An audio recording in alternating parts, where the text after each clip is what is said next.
In the Leela of Lord Ram, love, forgiveness, and happiness is very much portrayed by their example. Ram was an incarnation or an avatar of the Supreme who appeared in this world to teach us by his example what is the standard by which we should all strive for. He was exiled by his stepmother out of envy, fear, hatred, and ignorance.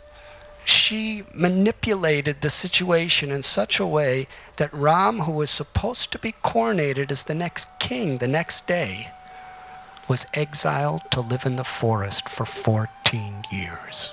Ram accepted it. It's a long story, but when he told his wife, Sita, that he was going, she said, "I'm going with you." He said, "This is impossible. You are a princess. You've lived in beautiful palaces and soft, lovely beds. If you come with me, you will have to live in the jungle, sleeping on the hard ground. You've been wearing the most costly, beautiful garments. The only thing you'll wear is the dry, coarse clothes of tree bark. You've been eating fine foods. You'll have to eat raw herbs and whatever fruits we can find. You've been surrounded by walls and armies all of your life. You'll be subjected to snakes and lions and tigers and leopards and scorpions and mosquitoes and all kinds of evil people that live in the forest. No, you cannot come." Sita tried everything. And her final argument, "The day that I married you, my father, Janak, he made a vow before God that he was turning me over to live with you, and I would be at your side through health or disease, through good times or bad times, through success or failure, honor or dishonor. You cannot make my father a liar. I'm coming with you. To perform my dharma of being with you, heaven, living in the hell of the jungle, will be better than heaven. But not to assume these responsibilities, to be at your side, living in this beautiful palace will be like hell." And they went to the jungle together. And Ram, he was willing to fight an entire war to protect his wife. Such responsibility, such faithfulness, such loyalty. And not without differences either. Differences are always there. Easy way outs. But to actually take up the responsibility to make things work is what really brings the quality of our character and our love to the platform of being real and being deep and connects us with God. So Ram and Sita, they wanted to show by that example that real love is developed through challenges. Later on, Bharat, Ram's younger brother, who was the son of Kaikeyi, found out what his mother did, and he totally rejected her. He renounced her as a mother, and he went to the forest to give Ram the kingdom back, because she did it all to make her son the king. And Ram said, "No, you be the king. Our father has died because of his heartbreak due to this whole situation. You be the king." And then he gave him a special instruction. It's a long conversation. It's in the Ramayana. He said that you must honor and forgive your mother, Kaikeyi, and take care of her with love and devotion. I have forgiven her. I have no grudge against her. It wasn't her that exiled me to the forest. It was the envy born of ignorance that overcame her. But now she's realized her mistake. With all love and care, rule the kingdom and take care of your mother and take care of my mother too, because she misses me. Forgiveness. Even from somebody who has hurt you so bad. This is real spirituality. If we go to church, whether we chant japa or whether we meditate, or whether we pray, or whether we do namas, whatever our particular religion, if we can't learn to be instruments of love, if we cannot forgive, if we cannot go beyond or beneath the apparent leprosy of a person's situation or our own, then it's not really religion at all. It's not really spiritual at all. It's just something very external and superficial. And this world needs so much to give this lesson to the future generations. Because children, they see more than they hear. Seeing is believing. Good examples give good foundations for people.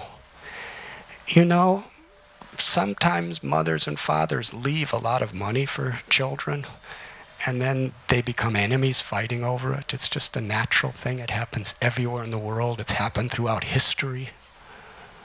But what's the greatest thing that children could inherit from their parents? Values, character, integrity, love. And then whether along with that you give them billions of rupees or millions of rupees or just a little shed in the city of joy.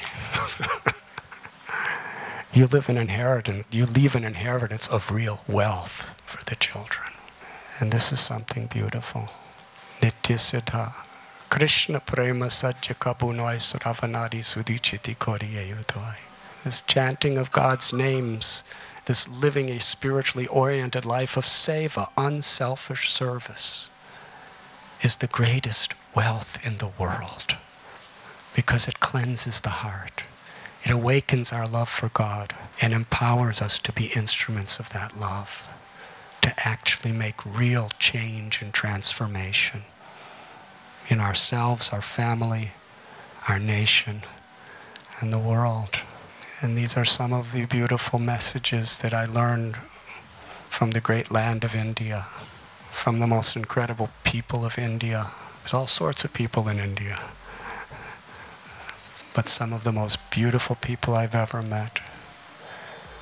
When I came home, my family was shocked, to say the least. Would you like to hear this story very briefly? I was a 19-year-old boy living in a little town north of Chicago. I was going to college. I left for a summer vacation. I promised I'd be back within 2.5 months. And years later, I returned.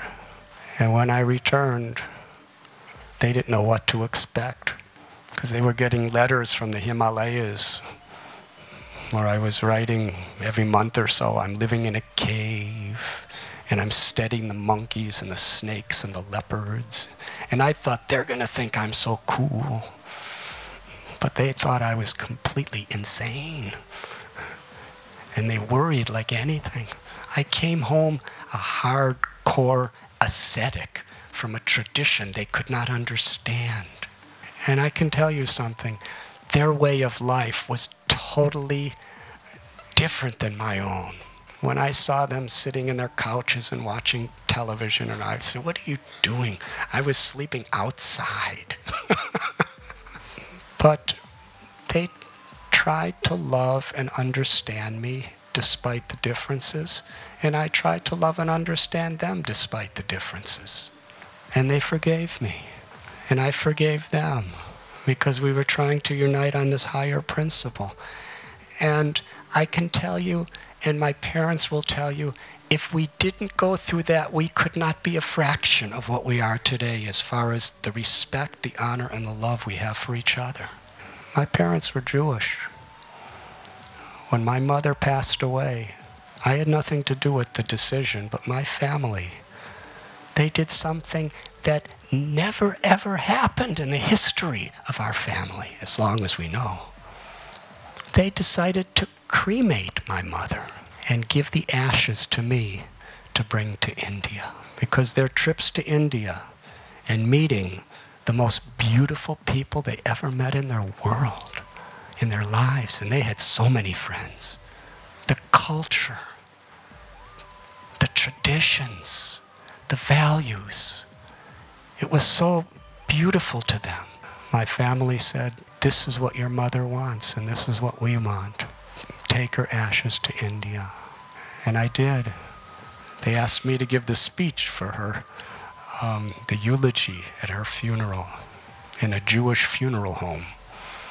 And the rabbi was wondering, what is this Swami giving a speech in a Jewish funeral home? But he really liked the speech. And when I took the ashes, not far from Calcutta, in Navadvip, we had 3,000 of our devotees on the banks of the Ganges, the Ganga, all chanting prayers with tears, appeal to the Lord to bestow blessings upon my mother. While all those people were chanting and praying, I placed the body of my mother's into the body of Mother Ganga. And to me this represented what bhakti is. The unity of the physical, the emotional, and the spiritual. That is yoga. And I offered a prayer that Krishna, through the current of Mother Ganga, please bring the eternal beloved soul of my mother into the sea of your grace. And I believe from the core of my heart that that prayer was heard. They were married 58 years when my mother passed away. And I saw the challenges they had. Forgiveness and love brings about true happiness. And I'll end with Sita and Ram. They were living in the forest in Chitrakoot. And Ram and Sita said to Ram, they were living in a forest and they were just serving people. Here was the most royal king and queen with the greatest luxuries. And now they're living with tree bark in a little straw hut in a forest. And they would pick fruits and make flower garlands and give them to the different sages and rishis and holy people. And just serve people. And Sita said to Ram, I was never happier in my whole life than this life of giving, this life of serving. And Ram said, yes, these are the happiest moments of our life. So wherever we are, Srila Prabhupada, my guru, he said, happiness is not about being attached to living in a palace or being attached to living under a tree. He told me, you are too attached to living under a tree. Real happiness wherever we are, to see the opportunity to be an instrument of love and to serve.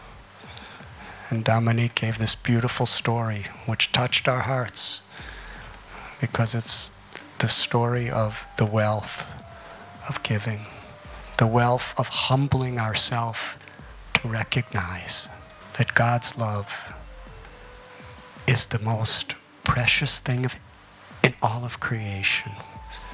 And if I can just make that connection and just be a humble instrument of that love, whoever I am, whatever I may have,